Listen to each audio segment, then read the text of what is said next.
अस्सलामुअलैकुम नाज़रीन, मैं हूं वकास खान और आप देख रहे हैं पाक न्यूज़ टीवी। चलते हैं हेडलाइंस की तरफ। खबर शामिल करते हैं।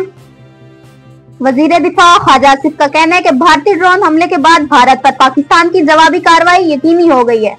पाकिस्तान जवाबी कार्रवाई में भारतीय फौजी तंसीबात को निशाना बनाएगा। ख्वाजा आसिफ ने कहा कि कशीदगी में कमी की कोई गुंजाइश बाकी नहीं रही। पाक भारत तनाजा बंद गली में दाखिल हो रहा है। ख्वाजा आसिफ ने कहा कि भारतीय ड्रोन से पाकिस्तानी फौजी तंसूबात को कोई नुकसान नहीं पहुंचा। भारतीय ड्रोन से लाहौर के दिफाई निजाम को कोई नुकसान नहीं हुआ। वजीर दिफा ने मजीद कहा कि अमेरिका, पाकिस्तान और भारत के दरमियान कशीदगी में कमी के लिए बैनुल अक़वामी कोशिशों की क़यादत कर रहा है। LOC के करीबी इलाकों में भारत की जानिब से की गई शेलिंग में 4 अफराद जख्मी हुए। पाक फौज ने मुंह तोड़ जवाब देते हुए झंडा ज़ियारत पोस्ट तबाह कर दी।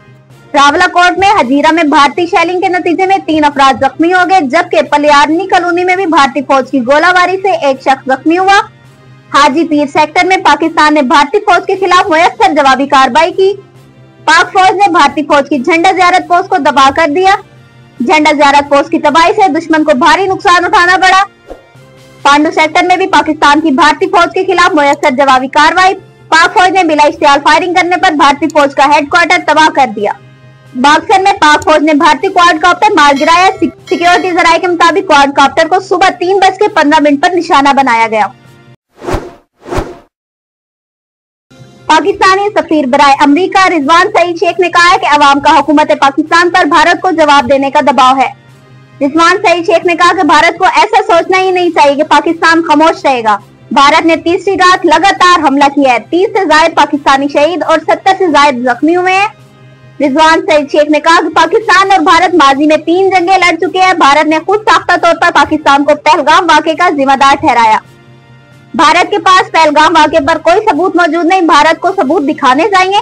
पाकिस्तान आजादाना इंक्वायरी का हामी है। भारत ने जंग शुरू की तो पाकिस्तान ने अपना दिफा किया। पाकिस्तानी सफीर ने कहा कि भारत ने क्रिकेट स्टेडियम पर हमला किया। क्रिकेट स्टेडियम में क्या दहशतगर्द होते हैं? पाकिस्तान कभी जंग नहीं चाहता, लेकिन जवाब देने का हक रखता है। रिजवान सईद शेख ने कहा कि भारत का माजी देखे, जो नेपाल श्रीलंका में हुआ सबको मालूम है। वजीर आला खैबर पख्तूनख्वा अली अमीन गंडापुर का कहना है कि मौजूदा जंगी हालात में मेरा पैगाम जिसको ठीक लगे ठीक, नहीं लगे तो भाड़ में जाए। पंजाब पुलिस ने आज मुझे अपने लीडर से मुलाकात से रोका है। वजीर आला खैबर पख्तून अली अमीन गंडापुर ने कहा कि मैं एक सूबे का वजीर आला हूँ, हमें कोई रास्ता बताए। उन्होंने कहा कि वजीर आजम और वफाकी काबीना से कहता हूँ कि अब आपका कोई MNA मेरे सूबे में दाखिल होकर दिखाए। अली अमीन गंडापुर का कहना है कि मौजूदा जंगी हालात में मेरा पैगाम यही है, जिसको ठीक लगे ठीक, नहीं लगे तो भाड़ में जाए। वजीर आला KP अली अमीन गंडापुर ने भारतीय जारियत और ड्रोन हमलों की भी मजम्मत की। उन्होंने भारतीय ड्रोन गिराने पर सिक्योरिटी फोर्सेस को खराजे तहसीन पेश किया है।